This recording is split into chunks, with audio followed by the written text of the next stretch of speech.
खलीफा Umar bin Khattab को भी हजरत अली रज़ी अल्लाह अन्हु की राय पसंद आई और उन्होंने इस तख्त को टुकड़े टुकड़े करने का हुक्म दिया और उसे मुसलमानों में तकसीम कर दिया। इसके बाद हजरत उमर ने वहाँ खड़े सहाबा को हुक्म दिया कि सुराका बिन मालिक को मेरे पास लाओ, और उसके आते ही हजरत उमर रज़ी अल्लाह अन्हु ने उसके हाथों में पर्शियन बादशाह के कंगन पहनाए। वहाँ सारे लोग हैरान हुए कि हजरत उमर ने आखिर ऐसा क्यों किया। तो हजरत उमर ने उन्हें बताया कि ये मैंने रसूलुल्लाह सल्लल्लाहु अलैहि वसल्लम की हदीस को पूरा करने के लिए किया है कि जब हिजरत के दौरान उन्होंने सुराका से कहा था कि एक दिन किसरा के कंगन तुम्हारे हाथों में पहनाए जाएंगे। थोड़ी देर कंगन पहनने के बाद हजरत उमर ने उसे कहा कि अब ये उतार, ये तुम्हारे नहीं है और इसे मुसलमानों की बैतुल माल में जमा कर। इसी पर्शियन एम्पायर को फतह करने के दौरान मुसलमानों ने पर्शियन एम्पायर की रॉयल फैमिली के मेंबर्स को भी गिरफ्तार किया, जिनमें से पर्शियन एम्पायर की 3 शहजादियां भी थी जो पिछले पर्शियन बादशाह की बेटियां थी। अगर ये मुसलमानों के बजाय कोई और एम्पायर होते तो वो इनके साथ एज यूजुअल बहुत ही बुरा सलूक करते, लेकिन मुसलमानों ने ऐसा बिल्कुल नहीं किया, बल्कि इन्हें इतनी इज्जत दी कि इन तीनों शहजादियों की शादी मुसलमानों के सबसे हाई फैमिलीज में कराई गई।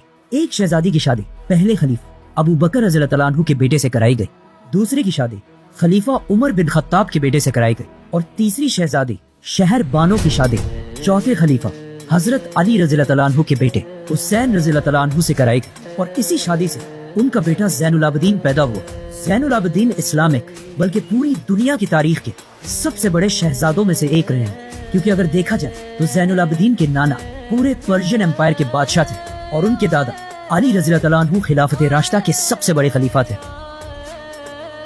बदाइन को फतह करने के बाद मुसलमान पर्शियन बादशाह यज़दिगर्द का पीछा करते गए और आखिर जलूला की जंग जीतने के बाद पर्शियन बादशाह इराक को हमेशा के लिए छोड़कर भाग गया और ईरान में पनाह ली, और उसके जाते ही मुसलमानों ने आसानी से पूरे इराक को फतह कर लिया। इराक फतह करने के बाद मुसलमानों के जनरल साद बिन अबी वकास ने खलीफा उमर रज़ियल्लाहु अन्हु की तरफ लेटर भेजा कि अब यहाँ से आगे हमें क्या करना चाहिए,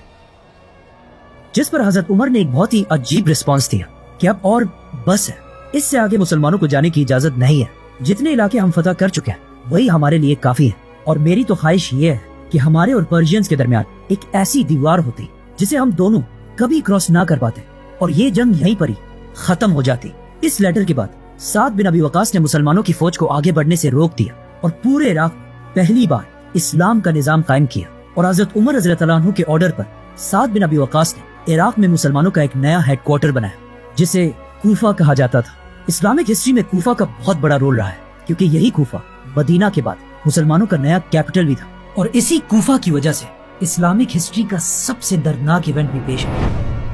करबला।